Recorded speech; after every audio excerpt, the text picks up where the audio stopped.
बिनु विश्वास भगति नहीं तेहि बिन द्रवहि न राम। जब तक विश्वास नहीं होगा तो भक्ति नहीं होगी, और भक्ति नहीं होगी तो भगवान कैसे प्रसन्न होंगे। तो अब विश्वास कैसा होना चाहिए, तो ये विश्वास दो प्रकार के होते हैं। एक होता है मार्जरी भाव का, एक बानरी भाव का।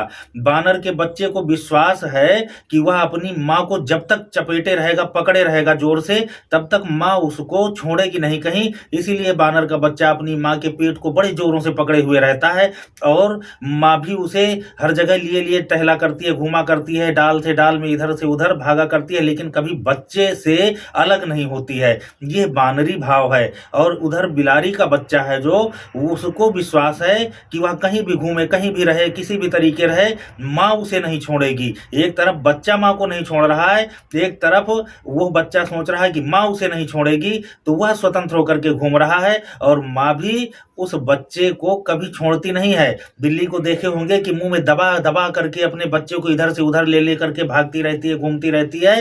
तो उस बच्चे को विश्वास है कि वो चाहे जहां रहे, माँ उसको उसकी सुरक्षा में रहेगी, और माँ उसके दुखों को, कष्टों को निवारण करेगी, उसको कभी अलग नहीं करेगी। तो ये मार्जरी भाव है और वो बानरी भाव है। दो तरीके का आप विश्वास पैदा कर लें, या तो आप माँ से चिपट जाएं, ईश्वर से चिपट जाएं, और या तो स्वतंत्र होकर के ईश्वर पर भरोसा कर लें कि आप जैसे भी हैं तो ईश्वर आपके साथ है, आपकी रक्षा करेगा। दो तरीके का विश्वास होता है। जहां विश्वास हुआ तो भक्ति उत्पन्न हो जाएगी, और भक्ति उत्पन्न हो गई तो फिर भगवान तो प्रसन्न हो ही जाएंगे। बिनु विश्वास भगति नहीं तेहि बिन द्रवहि न राम। तो विश्वास और भक्ति ये दोनों ही भगवान को प्रिय हैं। विश्वास से भक्ति उत्पन्न होगी, भक्ति से भगवान प्रसन्न होंगे। जय राम।